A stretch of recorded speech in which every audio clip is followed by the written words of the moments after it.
Il est environ 9 heures du matin et un avion vient d'atterrir. Il s'agit de celui de Faustin Archange Touadéra, le président centrafricain fraîchement élu. Il a été accueilli par son homologue burkinabé Roch-Marc Christian Kaboré et son gouvernement, mais également une représentation des Centrafricains résidant au Burkina Faso. Après de brefs échanges dans le salon d'honneur de l'aéroport de Ouagadougou, les deux chefs d'État se sont rendus vers l'extérieur où nous avons pu arracher quelques mots au président Touadéra sur les raisons de sa présence au Burkina Faso. Il y a toujours un début à tout. Et comme vous savez, nous avons avec le Burkina Faso de très bonnes relations. Et nous sommes venus là rencontrer le président Kaboré pour échanger et renforcer notre coopération, formaliser cette coopération que nous voulons vraiment dans l'intérêt de nos deux populations. Et nous savons qu'il y a beaucoup d'opérateurs burkinabés qui travaillent, et là aussi, puisque notre pays, la République centrafricaine, sort d'un moment de crise, nous avons besoin de venir donc pour que nos frères puissent aussi aller nous aider à reconstruire la République centrafricaine. Cette visite entre donc dans le cadre du renforcement des liens d'amitié et de coopération des deux pays. En outre, des travaux sont au menu de cette journée en vue de partager des expériences. Cette visite éclair du président centrafricain prendra fin ce jour même aux alentours de 15 heures où il s'envolera vers d'autres cieux.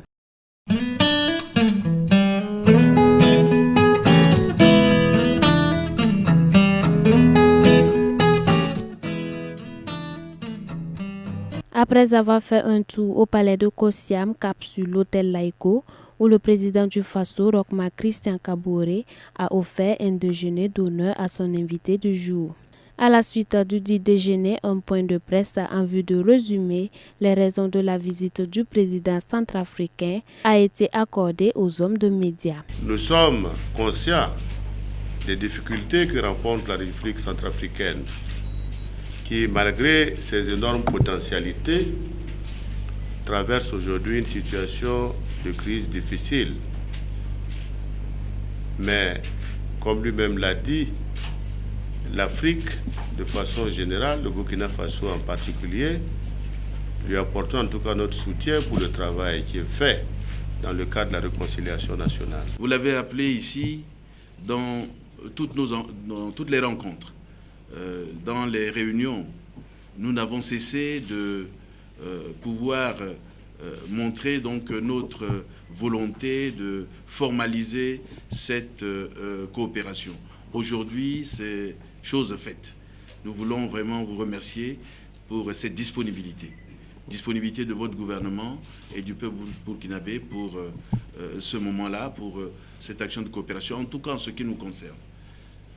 Nous allons nous engager à raffermir tous les points qui ont été évoqués. Cependant, en aval de ce point de presse, les ministres des Affaires étrangères des deux pays ont procédé à la signature d'un communiqué conjoint qui a été par ailleurs lu par le ministre burkinabé des Affaires étrangères, de la coopération et des Burkinabés de l'extérieur, Alpha Bari. Les présidents Roch-Marc Christian Kaboré et Faustin Archange Touadéra ont également procédé à la signature de l'accord cadre de coopération entre le Burkina Faso et la République centrafricaine. Ainsi, cette visite avait donc pour but le renforcement des liens d'amitié et de coopération entre les deux pays, mais également un partage d'expériences en matière de gestion de sortie de crise.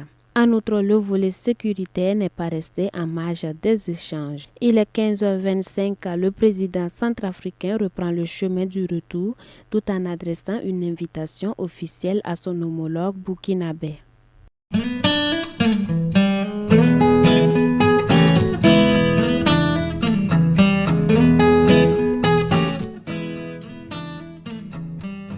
À l'issue de leur 11e Assemblée générale tenue du 8 au 11 novembre 2016 à Ouagadougou, une délégation de WAP, West African Power Pool, système d'échange d'énergie électrique ouest-africaine, est venue faire le point de leur session au chef de l'État burkinabé. Cette Assemblée générale a été pour nous l'occasion de présenter un projet spécifique qui est un projet assez important pour la région et dont nous venons d'achever les études. C'est le projet d'interconnexion entre le Nigeria, le Niger, le Bénin et le Burkina Faso. Ce projet est très important pour notre système et pour cette première présentation devant les partenaires techniques et financiers, nous avons été très heureux de constater que les partenaires se sont engagés à le financer et même ils se sont engagés pour plus de 70% au-delà de nos besoins. L'adhésion des partenaires au projet de l'interconnexion a été un gain pour WAP. Cependant, les populations du Nigeria, du Niger, du Bénin et du Burkina Faso devront attendre en 2019 et 2020 pour bénéficier des avantages de cette ligne. À noter que 1,4 milliard de dollars ont été récoltés à cette Assemblée générale pour le financement de d'autres projets de l'institution. La délégation repart ainsi avec toutes les félicitations et les encouragements du président Roch Marc Christian Kabore.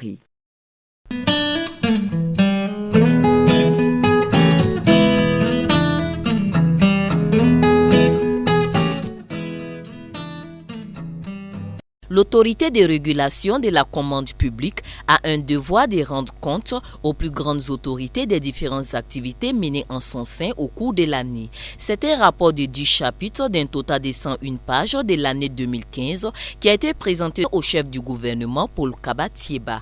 Au compte des réalisations, il y a une relecture globale de la réglementation des marchés publics qui a été adoptée par le Conseil de régulation. Il y a la relecture des spécifications techniques concernant le matériel informatique. Il y a également l'adoption du code d'éthique et de déontologie portant sur la commande publique. Ça, c'est en termes au niveau de la réglementation.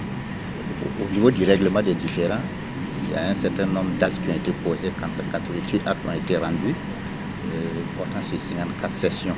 Il y a 54 sessions de rollout qui ont rendu 488 actes, voilà, portant sur 524 affaires. À cela s'ajoute la formation de 1129 acteurs. Il y a 18 sessions de formation avec comme bénéficiaires 1129 acteurs de la commande publique qui ont bénéficié de cette information et de cette formation. Voilà, parce que lorsque vous élaborez des textes en matière de commande publique, il faut que ceux-là qui sont chargés sur le terrain de les appliquer soient formés, se les approprient. Un certain nombre de préoccupations entravent la bonne marche de l'ARCOP. Et ces préoccupations tournent autour de la redevance de régulation qui permettra à l'ARCOP de disposer de ressources pérennes pour en tout cas mener à bien la mission pour laquelle elle a été créée. Une autre préoccupation dont on a fait cas à son Excellence, Monsieur le Premier ministre, c'est l'actualisation du système informatisé des marchés publics. C'est un système qui permet en tout cas un balayage large des commandes passées au cours d'une année. Il y a nécessité effectivement d'actualiser, mais je pense que son Excellence a eu une oreille favorable à ces préoccupations-là. La résolution de cette préoccupation-là. La délégation du Conseil de régulation se réjouit de cette rencontre et repart satisfaite.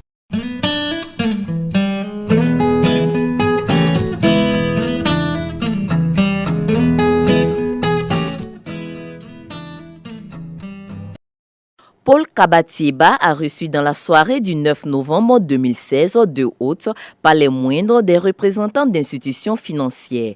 Le directeur général du groupe Ecobank, en visite pour la première fois au Faso, est venu renouer et renforcer la coopération qui existe entre son groupe et le pays des hommes intègres.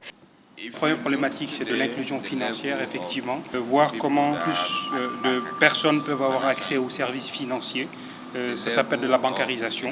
Nous avons discuté du financement de l'agriculture. C'est très important, c'est un problème qui tient à cœur le gouvernement. D'abord parce que c'est la base de l'économie du pays et ensuite à cause de l'impact que ça a sur l'ensemble de la population. Alors, je tiens à dire que je suis très impressionné par la manière dont ce problème du financement de l'agriculture a été priorisé par le gouvernement du Burkina Faso. Nous avons également discuté de comment nous pouvons financer les infrastructures, les routes par exemple, discuter du financement de l'énergie, pas simplement du financement de l'énergie, mais de comment nous pouvons diversifier la base de l'énergie pour aller par exemple vers des énergies renouvelables comme le solaire. Mais bien avant, c'est le vice-président des opérations de la Banque d'investissement et de développement de la CEDEAO qui avait été reçu. Pour l'essentiel, la BIDC est venue confirmer son engagement et sa participation à la table ronde des bailleurs de Paris pour le financement du plan national de développement économique et social PNDS. La réunion des bailleurs nous permettra de rentrer dans le pipeline des projets, que ce soit en PPP ou en projet secteur public. Et à l'occasion, nous donnerons les intentions de la BIDC pour les projets que nous financerons. Et nous nous positionnerons en tant que banque régionale de développement. Nous sommes aux côtés des autres banques de développement et c'est des projets parfois tellement importants que nous y allons ensemble en syndication. À date, on ne peut pas vous dire exactement qu'est-ce qu'on financera sur le projet, mais ce qui est sûr, c'est que le président de la BIDC est décidé de conduire une délégation de haut niveau à cette rencontre. Spécifions que la Banque d'investissement et de développement de la CEDEAO a eu à financer divers projets au Faso, dont le projet de l'usine de tomates de Lumbila, le projet de route Tenkodogo-Ouagadougou et une dizaine de projets du secteur privé.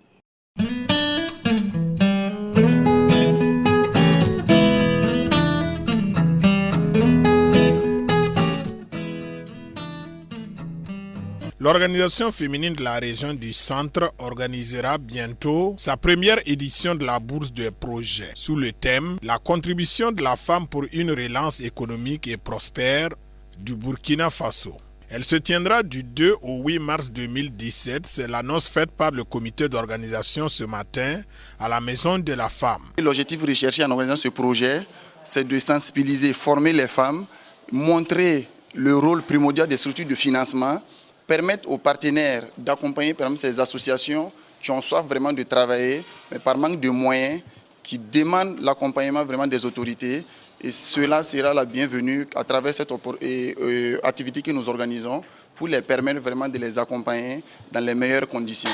L'idée est de réunir tous les acteurs, les fonds d'État, les investisseurs privés, les banques et autres, les organisations féminines, les jeunes porteurs de projets, les entreprises et les coopératives dans un seul lieu pour des échanges B2B sur les projets à l'issue desquels des bons projets peuvent être financés. Vous travaillez, vous allez faire quoi?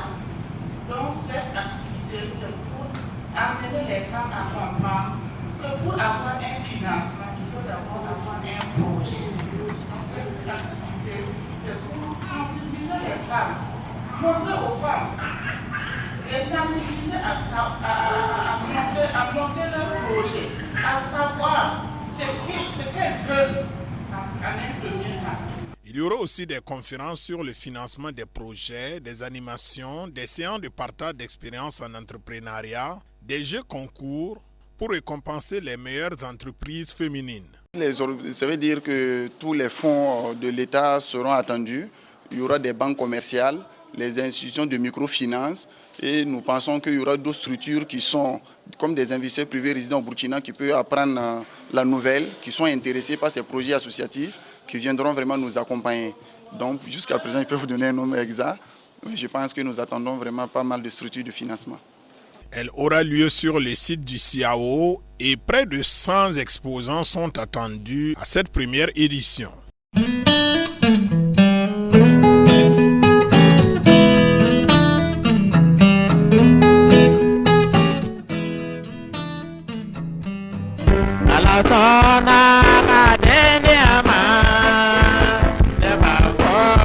Ce n'est pas une chorale masculine, mais plutôt des hommes chantant tous en chœur pour rendre grâce au Seigneur pour la 25e journée de l'Union des femmes de l'Alliance chrétienne, qui ne sont d'autres que leurs mères, leurs épouses, leurs sœurs et leurs filles. Dimanche 6 novembre, nous sommes à l'église centrale de l'Alliance chrétienne de Ouagadougou. Après la prière introductive, place à la louange où les femmes n'ont pas manqué d'exécuter des pas de danse en guise de remerciement au Seigneur pour cette journée qui leur est destinée.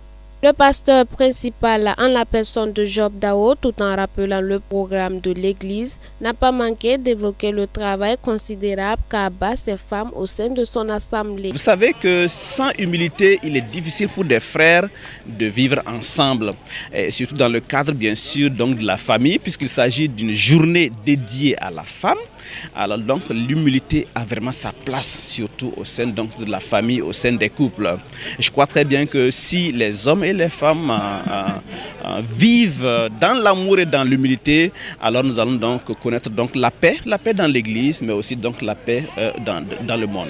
Le thème principal étant l'amour et l'humilité, la première responsable de l'UFAC local se dit confiante que les femmes repartiront sur de nouvelles bases pour mieux servir le Seigneur. Bon, par rapport à l'année passée, je rends grâce à mon Dieu parce que je vois qu'il y a beaucoup d'améliorations par année.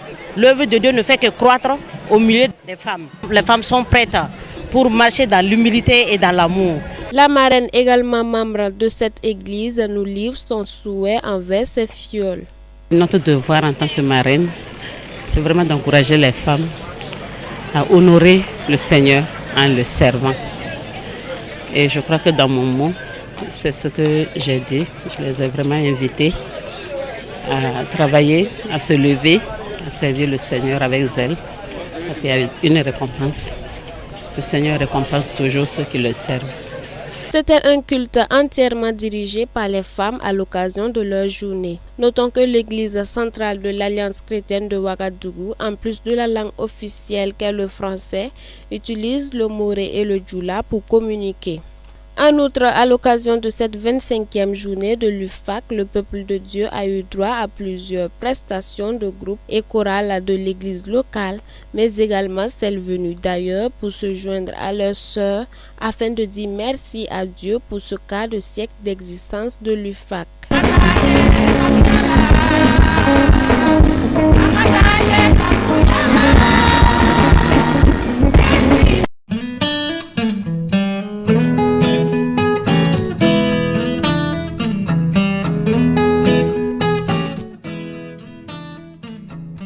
Dans le cadre de ces activités, la jeunesse des Assemblées de Dieu de Tanguay-Tambila a lancé la première édition du Goumbé d'or avec enlevé de rideau, l'art culinaire traditionnel.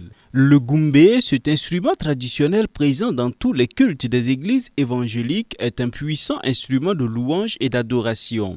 Cette compétition ambitionne de le valoriser et surtout accroître son utilisation dans nos assemblées. Nous avons organisé l'activité dans l'intention de revaloriser l'instrument traditionnel, la percussion traditionnelle, notamment le Goumbé, qui dans nos églises tend à être oublié. À côté du Goumbé d'or, nous n'avons pas oublié nos sœurs, donc nous avons voulu organiser quelque chose à leur intention. Nous avons intitulé l'art culinaire traditionnel. Cela consiste à préparer le thau naturel et la sauce mankwengzendo. Voilà, et les condiments de la sauce n'excèdent pas 125 francs. C'est naturel et c'est simple. Et il consiste à le préparer en un temps record et de bien préparer parce qu'il y a un jury aussi qui est là pour apprécier et qui donne les notes. Et toutes celles qui ont participé seront primées, les 5 premières aussi seront bien primées. Donc notre intention c'était que nos sœurs aussi participent à l'activité en se rappelant aussi à notre tour traditionnel et à la sauce traditionnelle. Première du genre, cette initiative mérite d'être soutenue car elle contribue à la promotion de l'art traditionnel au service de la louange à Dieu. J'ai apprécié le fait qu'on a valorisé un instrument traditionnel que nous pouvons utiliser pour louer le Seigneur. Et je pense qu'en tant que directeur d'une structure de traduction de la Bible et d'alphabétisation, nous travaillons avec les langues nationales. C'est notre ADN. Et Anteba, en tant qu'association nationale pour la traduction de la Bible et l'alphabétisation, ne peut que se sentir fier et heureux de travailler auprès de l'église de Tanguay-Tambila pour valoriser la musique traditionnelle. Au sein de l'Antiba, nous avons un département que nous appelons l'ethnomusicologie, qui fait la promotion de l'art traditionnel, c'est-à-dire la musique traditionnelle au service de la louange à l'Éternel des armées. Et ce que nous venons de voir n'est ni plus ni moins que de l'ethnomusicologie à la gloire du Seigneur. Et les choses se sont bien passées, nous avons vu du talent, nous avons vu des gens, des jeunes filles qui ont aussi rivalisé de talent pour l'art culinaire, des jeunes gens qui ont rivalisé de talent pour louer le Seigneur avec la culture comme base. Vraiment, je ne peux que me réjouir. 13 compétiteurs au départ pour le Goumbé d'or et 18 pour l'art culinaire, les candidats n'ont pas fait dans la dentelle. Ils ont donné le meilleur d'eux-mêmes sous l'œil vigilant du jury. Il fallait jouer un rythme d'une chanson morée, un rythme d'une chanson morée bien spécifique, le liwara, qui vient du nord, ainsi que un rythme au choix que le candidat va choisir pour jouer. Donc c'est noté sur, effectivement, sur 60. Donc il y a différentes... on tient compte de l'harmonie, le tempo. Est-ce que le candidat, le goombiste en jouant, effectivement suit la chanson? On tient compte aussi de l'originalité. Qu'est-ce qu'il apporte comme nouveau? On tient compte aussi de l'habillement, c'est très important, parce que c'est le style moré. On tient compte aussi de l'expression du public, l'expression scénique, voilà. Et puis aussi le sourire, parce qu'il ne faut pas jouer le goombé avec un visage triste. Et je tiens à préciser qu'en tant que président du jury, l'accent est mis sur la gloire de Dieu. On glorifie Dieu.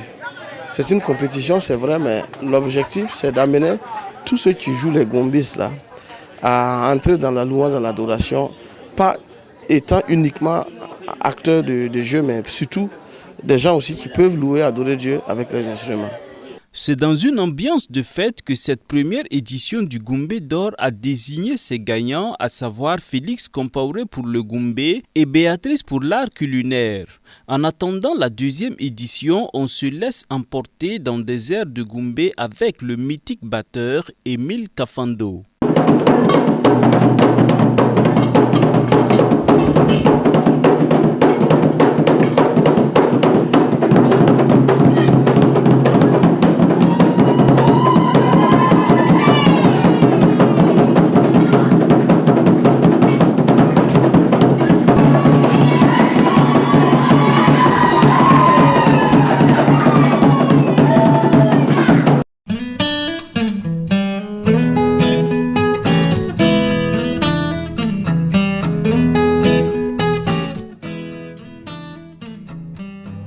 Certains s'appuient sur les chats et d'autres sur les chevaux, mais le peuple de Dieu invoque le nom de l'Éternel des armées. En ce jour de culte d'adoration et de louange, adultes, jeunes, enfants de l'église des assemblées de Dieu de Boulmigo Barrage ont chanté et esquivé des pas de danse pour louer Jésus-Christ, le Seigneur des Seigneurs. Les besoins des hommes sont multiples, l'homme se bat nuit et jour pour faire face aux difficultés. Conscient de cela, l'orateur du jour, le pasteur François Zongo, a professé des paroles de bénédiction. Que le Seigneur accomplit le vœu de ton cœur. Que les eaux de la honte de ce monde. Amen. Que tu vieillisses. Que tu vieillisses. Et que tes cheveux blanchissent. Et que tes poils même et que ton âge arrive. 70 ans, 80 ans, 95 ans, 95 jusqu'à ce que tu rendes la terre et que tu n'aies point de honte. Que désires-tu, Adam? L'homme de Dieu a exhorté son auditoire à ne point chanceler, mais à croire en celui à qui ils ont cru. Vous êtes assis ce matin. C'est des soucis pour vous. Mais sais-tu, Dieu vous assurera des actions de grâce pour toi. Alléluia. Alléluia. Alléluia. Alléluia. En vérité, ne doutez pas que le Seigneur accomplit le vœu de ton cœur.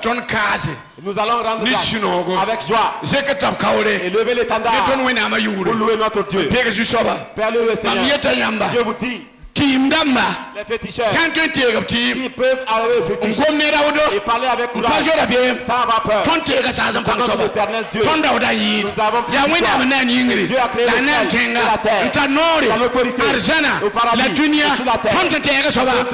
Il est plus puissant. Par la suite, le pasteur a imposé les mains aux fidèles pour le pardon de leurs péchés.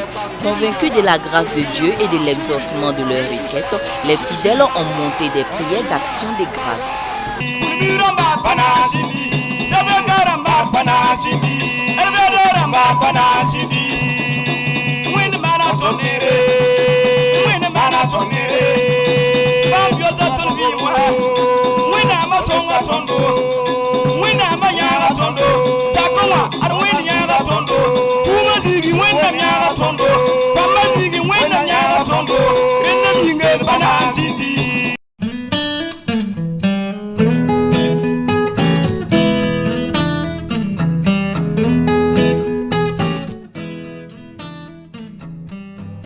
C'était ce matin 10 novembre 2016 dans les locaux de CVK LVD que Madame Daourou Esther a choisi de présenter son nouvel album aux femmes et hommes des médias. Un album de 6 titres, Esther a voulu faire passer le message de l'évangile pour le salut des âmes perdues. L'album intitulé Zusobam Pakde, c'est Dieu qui ouvre.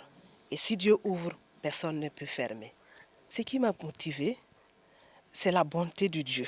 C'est la grâce que Dieu m'a fait. C'est la guérison, les biens que Dieu nous a donnés, qui m'a donné dans ma vie de tous les jours. C'est ça qui me motive à partager ce que j'ai en moi pour que chacun sache que c'est en Christ. Il doit rester, prospérer, pour être béni, pour être accompagné dans la vie de tous les jours. Baptisé Zusobam Pakde, ce deuxième volume de Madame Daourou Esther a connu la participation de plusieurs techniciens et spécialistes bien connus dans le domaine musical. Les titres sont entre autres Zusobam Pakde, Mamdata Yamba, Un enfant nous est né, Mamna Warom Nanda, Nimban Zeroenam, Binong Taba. La présentation de ce nouveau album à la presse a vu la présence de Nathanaël Ouedraogo, troisième adjoint au maire de la commune de Ouagadougou, et Madame Marie-Louise Compaoré, présidente de la chorale mixte Gospel Ebenezer et épouse du ministre de l'administration territoriale, de la décentralisation et de la sécurité intérieure, qui nous dévoilent ici leurs sentiments. Et comme d'autres m'ont dit français, elle est vraiment joviale, elle détend les situations, donc... Et je vois qu'elle sert le Seigneur de tout son cœur. C'est tout ça qui me plaît en elle. Et dans ses chants, quand on la connaît, on sait ce qui se passe. Et je pense que ces chants aussi réconfortent d'autres personnes qui vont traverser des situations de ce genre. Et donc le maire adjoint chargé de la culture. Donc comme vous venez de dire, nous devons soutenir les artistes et en particulier en tant que chrétiens, les artistes vraiment chrétiens, pour que l'œuvre de Dieu, justement, puisse se propager sur la terre, afin que beaucoup d'âmes soient sauvées. C'est pour cela, vraiment, je souhaite bon vent à cet album-là, et sachez qu'en tout cas, pour notre part, nous allons tout faire pour que cet album-là atteigne les objectifs que ma sœur Esther s'est fixés. Et merci encore une fois. Pour l'histoire, comme toute jeune fille chrétienne engagée pour le Seigneur, Esther va commencer la musique à l'église centrale des Assemblées de Dieu de Yako, de la petite chorale à la chorale féminine en passant par la chorale mixte. Elle évolua ensuite dans le groupe Péniel, dans la chorale mixte Gospel Ebenezer. Esther a pris le cœur avec des artistes de renommée comme Ella Kinda, Marambanse Séraphine, Albert Tendrebeoro, les regrettés Alphonse Diesongo et Newman. Et enfin, avec Madame Wellor Pitroapa. Le message est grand, c'est un appel, c'est des prières, c'est surtout avoir Christ dans sa vie. Il comprend 6 titres, donc vous y trouverez votre compte dans ces 6 titres pour être réconforté, soulagé, guéri. Donc je vous invite à avoir cet album chez vous, dans vos véhicules, vous pouvez l'écouter. Partout où vous allez, vous pouvez l'écouter. pour la gloire de l'Éternel des armées. Disponible sur le marché discographique, cet album de Madame Daourou Esther est à avoir absolument dans son bac à disques.